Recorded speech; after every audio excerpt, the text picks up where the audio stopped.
Hello everyone, my name's Kayla, and today I am bringing you a book review of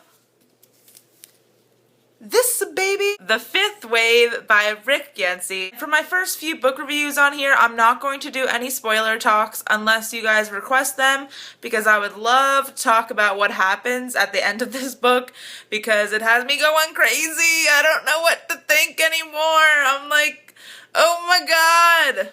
So first things first, let's talk about the characters in The Fifth Wave. The characters are just so awesome. It's told in multiple perspectives, back and forth, and I loved Cassie, the main girl. She's 16, she just lost everything basically, and she is just so badass, and she knows what she wants, and she won't trust anyone until she gets it. She's trying to find her little brother Sammy, who was taken away from her, and Sammy's storyline is just, oh, Sammy. That's all I can say. Oh, Sammy. And she always talks about this guy, Ben, she had a crush on in high school before the arrival happened, and what do you know? Ben may or may not be a character in this book.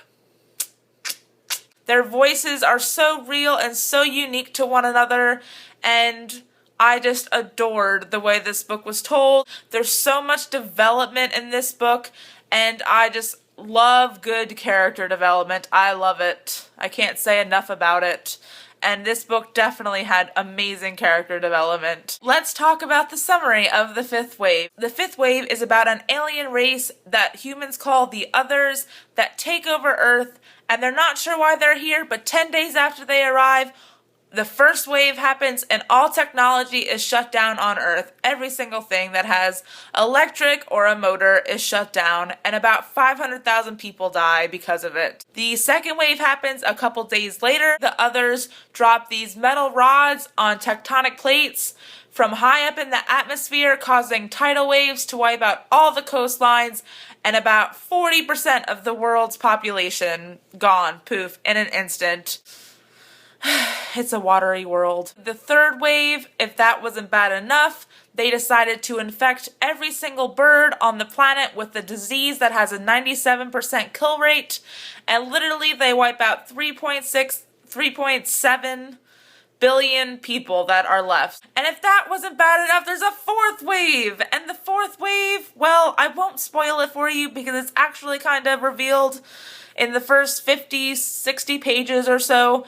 So basically, Cassie's down to nothing. She thinks she might be the last human on Earth. She doesn't trust anyone she comes across because they've infiltrated the planet at this point, and she is just trying to find Sammy to keep her promise that she will see him again. That's basically the premise of this book. Let's talk about the plot. The plot moves so quickly. There's so much action. Everything I just told you in the summary, you literally find out in the first 40 pages. It literally starts in the middle of the action, hence why it's called The Fifth Wave. And it's just so good, and you just want to keep reading all the time. And plot twists! Oh my goodness, so many! I'm raving about this book because it's good. Because it's good. Go get it. Let's talk about the world building. Oh my god. I used to think that I was a decent world builder when I was writing books, but then Rick Yancey put me to shame.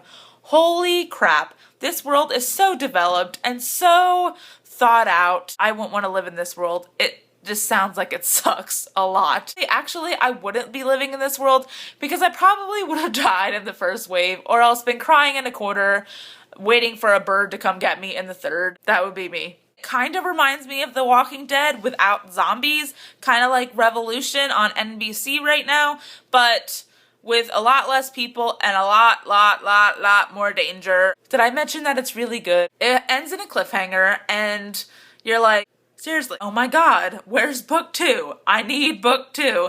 And it probably won't come out for another year. What will it be called? I doubt there's a 6th wave, otherwise there'd be nobody left. Or is it gonna be called Cassie Kicks Ass Again? Because that's what she does all book. All book. Let's talk about the writing in this book. Rick Yancey is fantastic. Oh my god, I just want to read you something right now. I'm just going to read you 3 lines.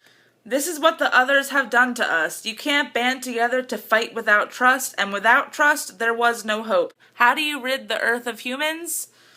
Rid the humans of their humanity. And it just sums up the entire book, basically, because you can't trust anyone in this world, and it just pits humans against other humans, and to live alone is the only way to stay alive. And I'm not going to lie, the first 60 pages was kind of sad to read because I cannot imagine something like this happening. Then again, I would be dead, like I said before. It's just unfathomable. The part when Sammy was taken away from Cassie was so heart-wrenching, and I am just going to read you the paragraph in which ended that chapter because I just think it's fantastic.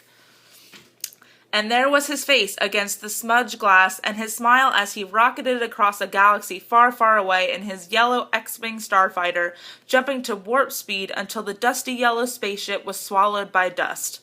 He was taken away on a school bus, but how beautiful does that sound compared to he was taken away on a school bus? I'm just saying, it says it all about the writing in this novel. There's also a romance element in this book, but it is not the forefront, it is not the second front, it is not even the third front, but it is really good and really, really believable. So I give Rick Yancey's The Fifth Wave 1 billion stars out of 5, literally. Best book of the year, hands down. I don't see anything beating this except maybe Allegiant. Let's hope Allegiant is as good as this book. You need to go read it. That's all I got for you guys. Thank you so much for tuning in, and I hope to see more of you in the future. See you later. Bye.